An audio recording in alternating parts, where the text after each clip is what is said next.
విరాటరాజు కొలువులో జరిగిన అవమానం తర్వాత భీమసేనుడి దగ్గరకు వెళ్ళిన ద్రౌపది, భీమసేన, ఇక్కడ నువ్వు ప్రశాంతంగా ముద్దు నిద్రపోతున్నావా?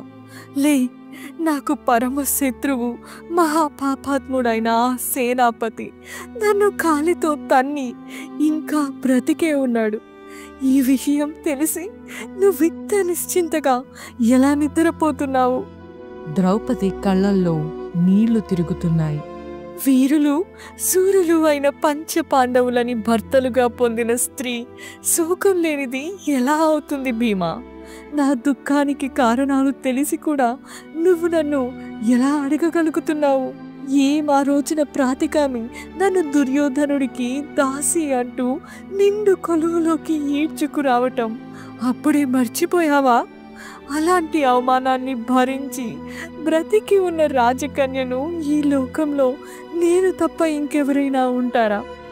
మన వనవాస సమయంలో దుర్మార్గుడైన జయద్రథుడు నన్ను తాకాడు. అది నాకు జరిగిన రెండో అవమానం. ఆ అవమానాన్ని కూడా నేను సహించాను.